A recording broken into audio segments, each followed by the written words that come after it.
What's up, guys? Welcome back to another video. Today we're going to be talking about the Trek Marlin 6, but I'm excited. We finally getting some good weather. I think this weekend I might be able to hit the trails. I'm super excited. Let me know down in the comments, which bike should I take on the trails first? Should I take the Trek Marlin 6, the Trek Roscoe 7, or the Polygon 6Q D6? Alright guys, today we're going to be talking about the Trek Marlin 6 again. I've been seeing a lot of you guys that's been getting Marlins, Marlin 7s, Marlin 8s. You've been saying, mine is coming in this week. I'm going to pick mine up tomorrow. So I'm super excited for you guys. And you know, the Trek Marlin 6, if you've been around for a long time, you're an OG on the channel, you know that's what I started with. So I'm going to tell you about how the disadvantages of this bike can actually be advantages down the road and actually make you a better rider, because it actually made me a better rider. And that's why I don't really get so caught up into the most high-end parts and stuff, because I started on this bike and it just shows me what I can do with, I guess, the lower end stuff where I don't have to spend thousands and thousands of dollars to have fun.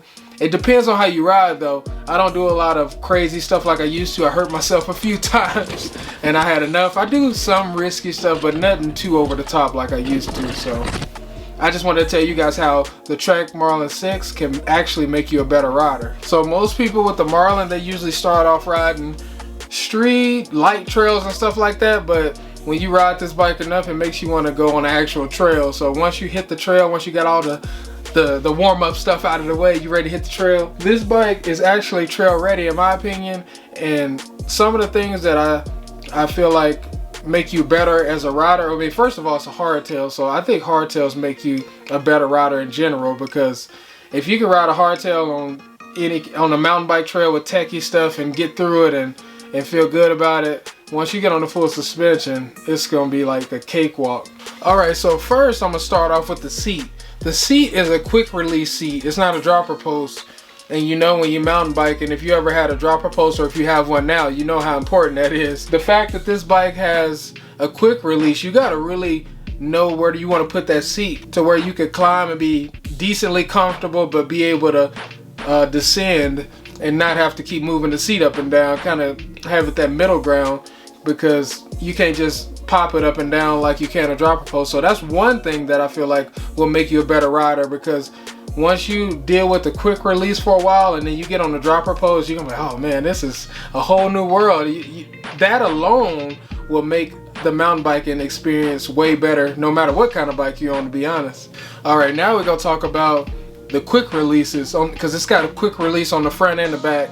And the quick release, I mean, it's decent, I guess, for what you pay for with this bike, but the quick release, it doesn't let the bike be as stiff as you want it to be, so it's kind of floppy in the back, and I mean, it don't feel as sturdy as a through axle. So when you riding tough trails on this bike, you're gonna feel it. You're gonna feel every single bump if you're not watching out where you're going and stuff. So you got to kind of weave in and out the way you can for it to be somewhat comfortable ride, because you won't get that stiffness and that, I don't know, just that sturdiness of the bike. It'll feel like it's a lot going on under you because of all the movement.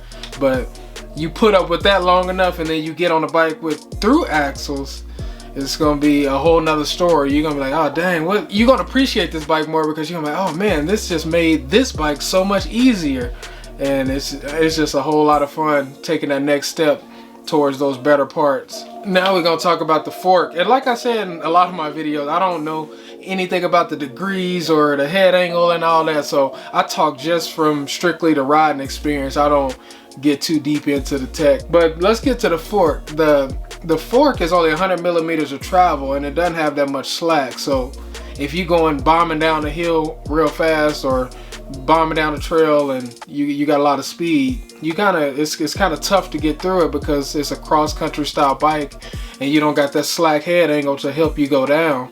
And you also don't have that travel to soften up all the blows coming to that front end. So with that 100 millimeters of travel and having an entry-level fork at 100 millimeters, yeah, you're gonna have a rough time going down some tech. If you can get through that stuff and pick your lines, and it'll make you more precise the way you pick your lines dealing with the fork like that, because you ride enough tough trails it's gonna start to hurt and you're gonna be sore after the ride. So every ride you're gonna try to figure out, okay, how can I get through here in the least amount of impact as possible, and that'll just make you that much better once you get a capable bike that's actually got a lot of travel, say 130, 140 and up travel. It'll seem like it's nothing. Because if you guys notice, the trails I've been riding on, the different full suspension bikes that I've been on and stuff, I get super excited because I'm so used to riding this bike to start off with, and I'm used to riding hardtails in general, that when I get on bikes like that, any kind of full suspension or any bike with any kind of travel or capabilities, I get excited because it's just so fun and so easy to do things, and it's kind of like an escape from the pain from a hardtail. It's like, oh, I get to relax. It's like that massage chair. It's like, okay, I've been roughing my body up this whole time on this hardtail, and now I can get on the full suspension and kind of relax and go with the flow. It's super nice. And just one more thing I wanted to touch on that I feel like would make you a better rider with the Trek Marlin 6 is the drivetrain. So this drivetrain is a 1x10. Those extra 2 gears when you get that 1x12, they really matter. And when you're on that 1x10 and you're trying to climb or you're trying to descend and you need that little extra gear to kind of keep your speed, or you need that lighter gear to be able to climb better, yeah, you'll really feel it once you get on a bike with that 1x12. And I think that disadvantage with this bike will actually make you a better rider with the other bike, because it'll make it that much easier because you're so used to using the 1x10 rather than the 1x12. And I think it'll just make climbing and descending and just switching gears and getting comfortable just that much easier because you're used to less. So for all you guys out there that just got Trek Marlins, I'm super excited for you. This actually goes for all the Marlins, I guess you could say. As far as all the Trek Marlins, that's how I feel about them. I think they could actually make you a better rider down the road, and I think it's a great bike to start on. I just wanted to touch on this bike again, give you my thoughts about it, because I've been excited seeing all the comments about the people getting new Marlins and stuff, and I can't wait for you guys to get out there and shred. If you got any comments or questions, make sure you drop those below. If you enjoyed the content, make sure you subscribe to the channel, and I'll see you guys in the next video.